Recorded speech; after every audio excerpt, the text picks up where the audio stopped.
Good afternoon, everybody. Good to see all of you here today. Before I discuss the ceasefire with Iran, I have a quick update from the First Lady of the United States. Yesterday marked the very first conviction under the Take It Down Act, landmark legislation that First Lady Melania Trump played an instrumental role in getting passed that protects victims from non-consensual AI-generated sexually explicit images, cyber stalking, and threats of violence. This is a huge achievement for the First Lady, and I know the President is very proud of his wife's efforts in getting this critical legislation passed to protect America's youth. So we thank the First Lady for her efforts, and we hope that others will report on this historic conviction yesterday. With respect to the 2-week ceasefire announced by President Trump last night, this is a victory for the United States of America that the President and our incredible military made happen. From the very beginning of Operation Epic Fury, President Trump stated this would be a 4 to 6 week military operation to dismantle the military threat posed by the radical Islamic Iranian regime. Thanks to the unbelievable capabilities of America's war fighters, the United States has achieved and exceeded those core military objectives in just 38 days. The U.S. military destroyed Iran's defense industrial base, crushing the regime's ability to manufacture weapons that they and their proxies use to maim and kill Americans and terrorize the world. Iran's ability to build and stockpile ballistic missiles and long-range drones has also been set back by years compared to where it was 6 weeks ago prior to the launch of Operation Epic Fury. We destroyed the vast majority of Iran's ballistic missiles, launcher vehicles, and long-range attack drones through more than 450 strikes on ballistic missiles and approximately 800 strikes on Iran's drone launching units and storage facilities. In total, more than 13,000 targets across Iran were struck. Again, this is in the matter of just 38 days. Meanwhile, the Iranian Navy was completely annihilated. The United States destroyed more than 150 naval vessels in total, including 16 entire classes of Iranian warships. Despite once being the largest undersea force in the Middle East, Iran now has 0 submarine vessels. 97% of Iran's once massive inventory of more than 5,000 naval mines has also been targeted and destroyed. Iran's air forces are functionally and operationally irrelevant at this point, after the United States maintained total air dominance over their country for weeks on end. To underscore the significance of this, before Operation Epic Fury, the Iranian Air Force would fly between 30 to 100 flights per day. Today, that number is 0. Iran's ability to fund and support its terrorist proxies has been greatly reduced. At this point, Iran can no longer distribute weapons to its proxies in the region. And most importantly, Iran will not be able to acquire nuclear weapons. Prior to the start of this successful operation, Iran was aggressively expanding its short-range ballistic missile arsenal. Through these weapons and its navy, Iran was attempting to build a military buildup around their country that would pose an imminent and existential threat to the United States military assets in the Middle East, our allies in the region, and ultimately the free world. Iran was pursuing this dangerous and aggressive strategy for one reason: to hold the entire world hostage to its terrorist ambitions. The Iranians aim to use their expanded military capabilities as a shield around their country to continue achieving their ultimate goal internally, building nuclear bombs.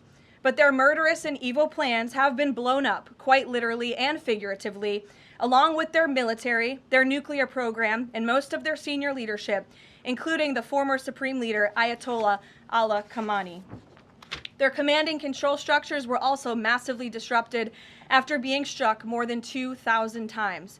Many of their remaining leaders are paralyzed in fear and no longer enjoy the freedom to move around their country freely and meet openly. Thanks to the unmatched excellence of our warriors at the direction of the Commander-in-Chief, the world has just witnessed a historically swift and successful military triumph. President Trump started Operation Epic Fury with strategic military objectives, and the United States has clearly achieved them. As we mark this progress, we also remember and honor the 13 American heroes who laid down their lives in this noble effort. I know President Trump and our grateful nation honors their ultimate sacrifice, and we will never forget them. May God bless their families. The valiant efforts of all of our incredible service members created maximum leverage for the President of the United States, allowing he and his leadership team to engage in tough negotiations over the past couple of weeks that have now created an opening for a diplomatic solution and long-term peace in the Middle East. The President's maximum pressure and the leverage created by the success of Operation Epic Fury led to the Iranian regime asking for and ultimately agreeing to a ceasefire proposal with the United States. Iran could no longer tolerate being bombed or taking the gamble of what was to come following President Trump's 8 p.m. deadline last night.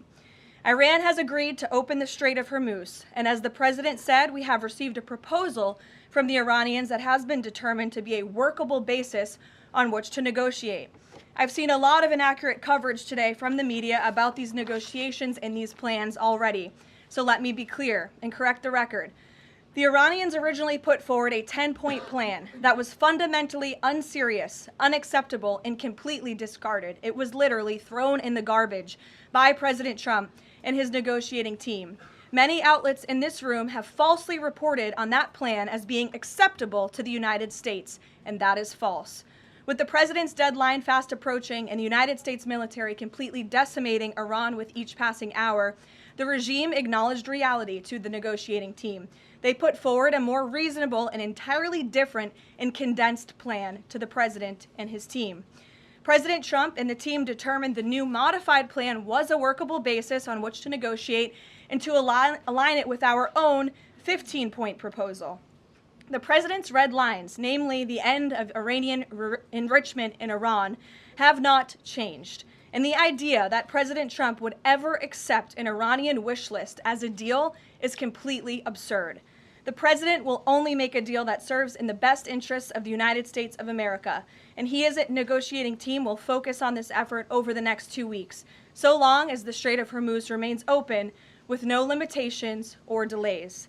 These extraordinarily sensitive and complex negotiations will take place behind closed doors over the course of the next 2 weeks. I would strongly advise the media against running with narratives that have no basis in fact. What Iran says publicly or feeds to all of you in the press is much different than what they communicate to the United States, the President, and his team privately. Never underestimate President Trump's ability to successfully advance America's interests and broker peace. President Trump has a proven track record of achieving good deals on behalf of the United States and the American people, and he will only accept one that puts America first. With that, I will take your questions today. I'm sure you have a lot of them. In our new media seat, we have Shane Harris with the AMAC Newsline. Shane, thank you for being here. Why don't you kick us off? Yeah, thanks for having me, Caroline.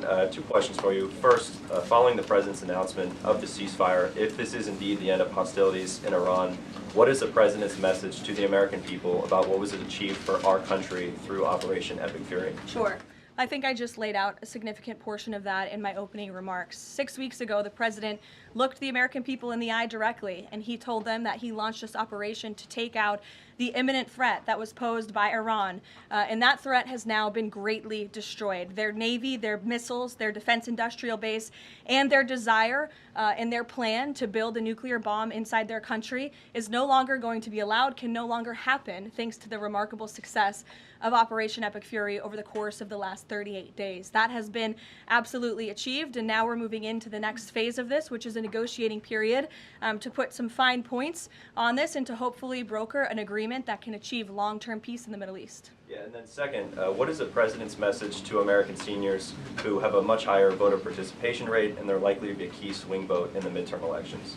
Well, the President loves our seniors across the country, and as you know, the President signed the One Big Beautiful Bill, the Working Families Tax Cut last year, which greatly reduced taxes on Social Security for our seniors. In fact, thanks to the Working Families Tax Cut, nearly 90% of seniors will no longer pay tax on their Social Security. That's a huge win for our seniors and also for our middle class and working families across the country with the no tax on tips provision and the no tax on overtime. Next week is tax week. You'll hear a lot from the President about how his policies have benefited the American people, and I'm proud to report that the President will be traveling next week to the great states of Nevada and Arizona to tout this historic accomplishment over the course of the next week. Thank you for being here, Shane. Gabe.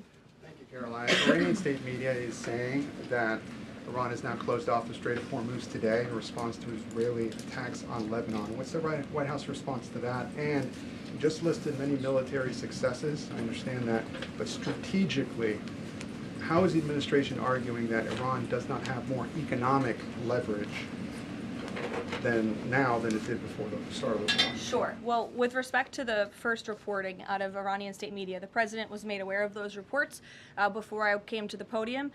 That is completely unacceptable. And again, this is a case of what they're saying publicly is different privately. We have seen an uptick of traffic in the Strait today, and I will reiterate the president's expectation and demand that the Strait of Hormuz is reopened immediately, quickly and safely. That is his expectation. It has been relayed to him privately that is what's taking place, and these reports publicly are false. Caroline, the president yesterday threatened that a whole civilization would die if a ceasefire deal wasn't reached, understanding that Iranian leaders have previously said death to America.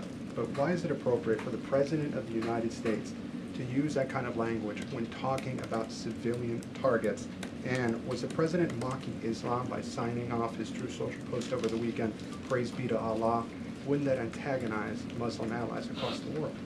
Well, I understand the questions about the president's rhetoric, but what the president cares most about is results.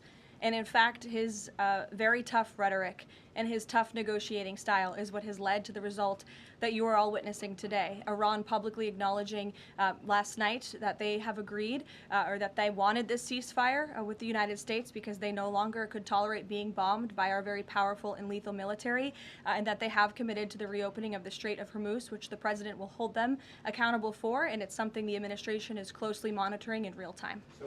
Danny. Should the world not take his word seriously? The world should take his word very seriously in understanding that the president is always most interested in results. And it was the Iranians who backed down, not President Trump. He said that they would face very grave consequences, as you just laid out, by the 8 p.m. deadline if they did not agree to reopening the Strait of Hormuz. And what did they do last night? They agreed to reopen the Strait of Hormuz. Danny. Thanks, Caroline. Would President Trump like to see Lebanon included in this peace deal? As you know, there have been increased Israeli strikes on Lebanon today with dozens of casualties there. Sure. Lebanon is not part of the ceasefire. That has been relayed to all parties involved in the ceasefire.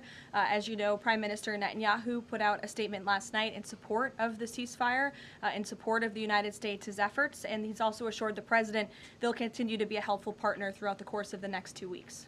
Is there any thought, though, that the president might like to see Lebanon included at a future date, given that it seems to be causing or potentially undermining the Iran ceasefire?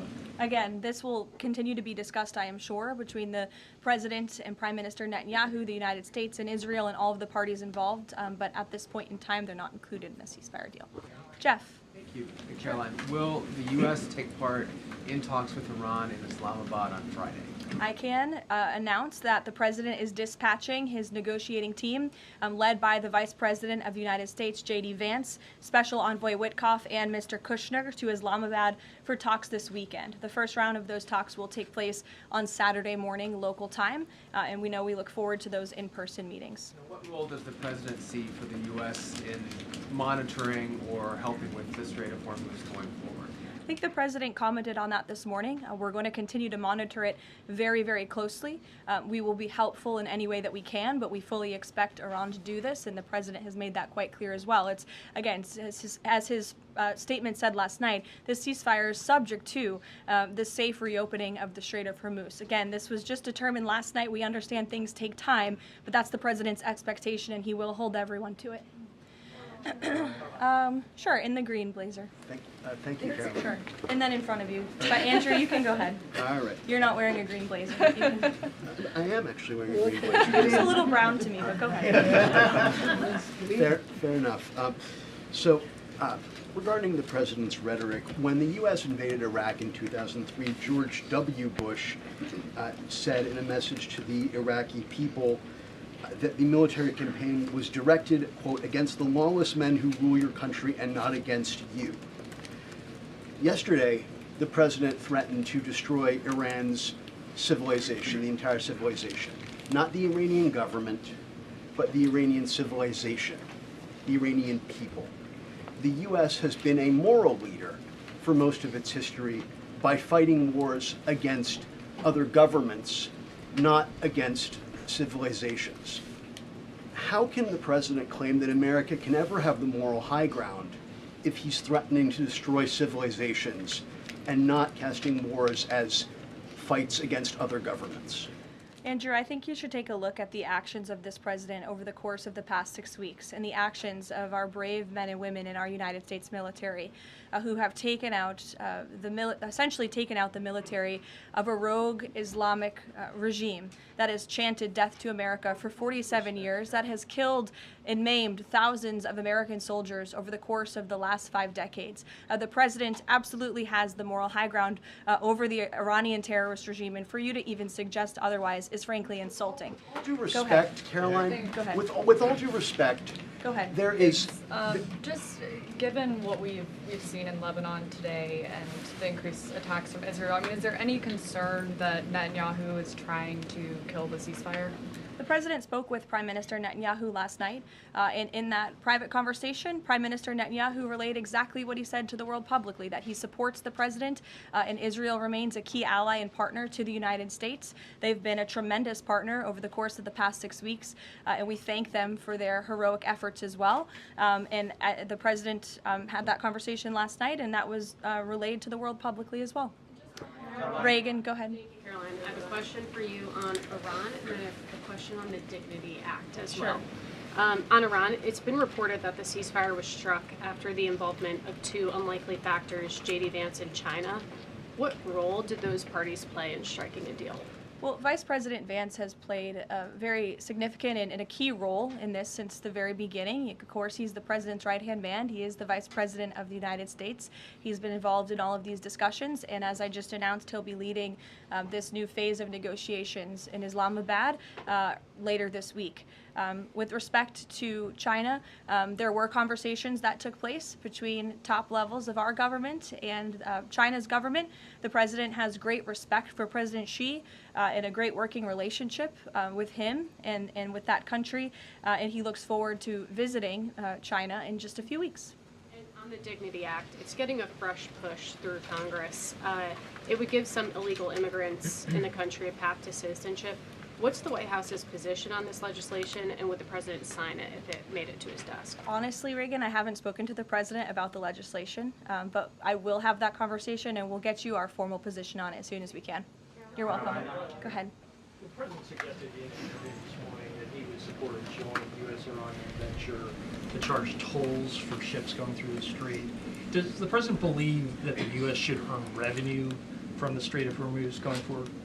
It's an idea the president has floated, as you know, and it's something that will continue to be discussed over the course of the next 2 weeks. But the immediate priority of the president is the reopening of the strait without any limitations, whether in the form of tolls or otherwise. And on the highly enriched uranium, has Iran given the administration any indication that it would simply turn over the enriched uranium, or is this an expectation that the president has that he would have to send in ground troops in order to do that? This is on the top of the priority list for the president and his negotiating team as they head into this next round of discussions.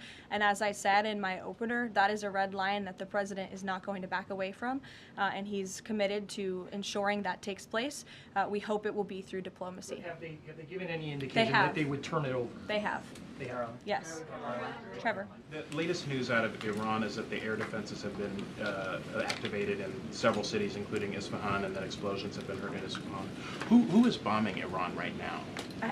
Were those reports just as of a few minutes ago? Yeah. Okay, so obviously I'll have to go back and check with the national security team. I'm standing out here with all of you, but I will do that and we will get you an answer, okay? And then just on the civilization question that we've been talking about. And I would just add to that point, again, I haven't seen these reports. I'm not verifying them. Not that I don't trust you, Trevor, but I want to go back and check with the experts here at the White House. I would just say, and I would echo what the Vice President said this morning, this is a fragile truce. Ceasefires are fragile by nature. We've seen this with respect to the 12-day war with Iran and Israel last year. It takes time sometimes for these ceasefires to be fully effectuated. And one of the results of Operation Epic Fury was we completely dismantled Iran's command and control center, which which makes it difficult for them to pass messages up and down the chain. And so we understand that. I would caution a little bit of patience, but of course we want to see the ceasefire effectuated and abided by all parties as quickly as possible. Thank you. And the American presidential administrations, going back to Ronald Reagan, have said this formulation about nuclear war, that a nuclear war cannot be won and must never be fought. Is that still the view of this administration, given the president's comments about civilization? I have no change in our view on that policy. Katie. Thanks, Caroline. I'm just, given the gravity of what he said yesterday, what was your understanding of what he meant when he said, this civilization is going to be eliminated?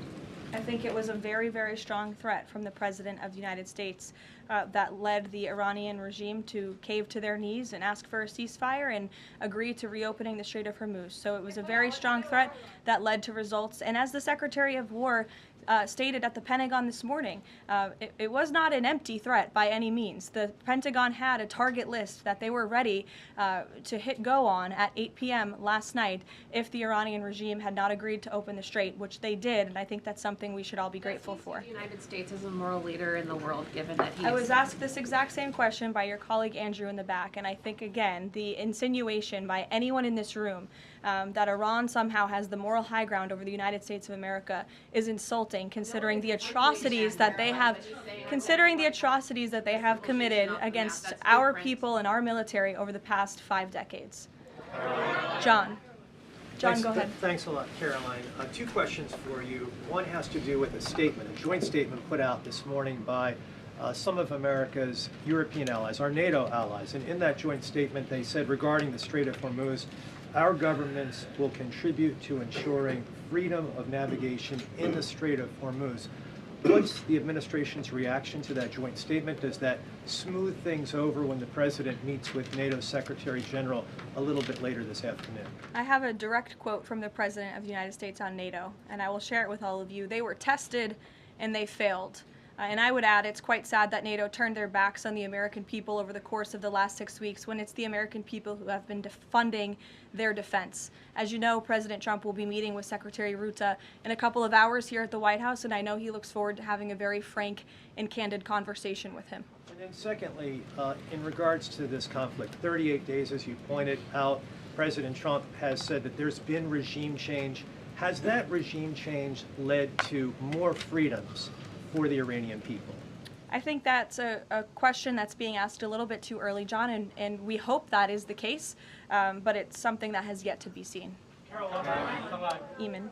Caroline, on this question of tolling by the Iranians in the Strait of Hormuz, I've heard you talk about a number of red lines that the president has in this negotiation, but I haven't heard you say that Iranian tolling in the Strait of Hormuz is a red line.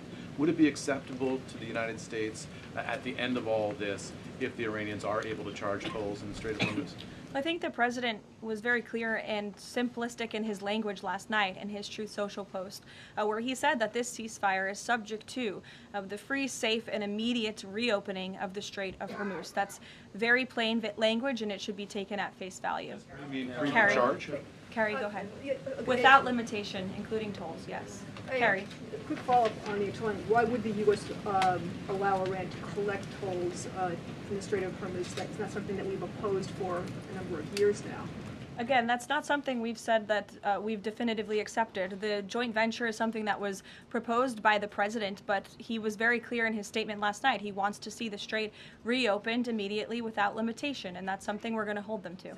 Yes, in the blue. And second question on family and friends in Iran. I myself am Iranian, and I've been talking to them through the blackout. One of my family members yesterday said goodbye to me.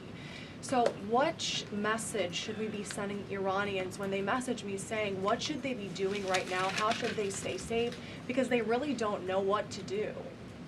I think the president's main priority, and my main priority as his spokeswoman, is to make sure that clear messages are sent to the American people, of course, which is my job today.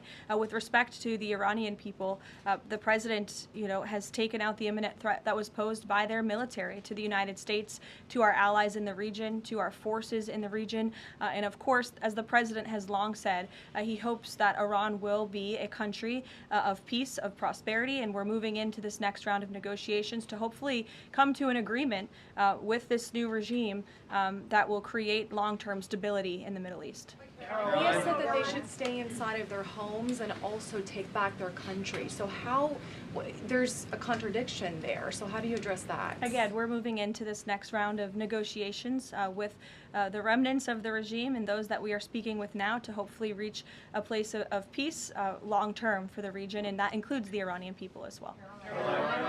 In the blue, go ahead. Thank you, Caroline. The White House posted the statement from the Iranian government that passage in the strait will be coordinated with Iran's armed forces.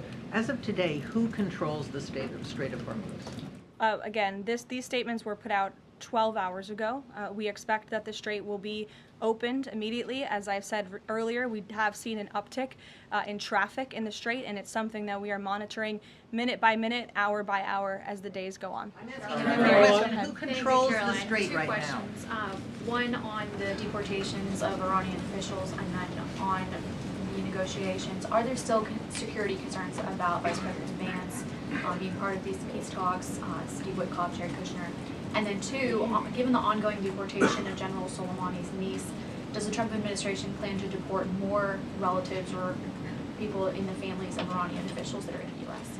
Certainly, anyone who is here fraudulently. I understand one of the individuals who their visa was revoked by Secretary Rubio and they were deported by ICE. They had a fraudulent asylum claim. That's against the laws of the United States. So anyone who is here illegally or fraudulently is subject to our nation's immigration laws and will be removed from our country. And I know this continues to be a top priority for the State Department, working in conjunction with the Department of Homeland Security. With respect to the safety of the Vice President, we fully trust the United States Secret Service to do their job, to keep the Vice President and the President's negotiating team safe. They do a tremendous job, and we fully trust them to do that. Caroline. In the back, go ahead. Thank you, Caroline. The President has said Cuba is next. What's the message to the American people regarding Cuba, and what can Cubans expect in relation to this statement? Well, look, I think when President Trump said that, and he later clarified after making that statement, that he meant the Cuban regime is bound to fall. The country is very weak. They're in a very weak position economically, obviously, financially. The Cuban people are fed up with their government, as they should be. And these talks and discussions continue to happen at the highest level of our government. I don't have any updates or announcements for you with respect to Cuba policy today. Good to see you. Thank you, Caroline. Secretary Hegseth said this morning that U.S. troops would be sticking around. Can you expound upon that, what we should expect from U.S. troops in theater for the next 2 weeks and beyond?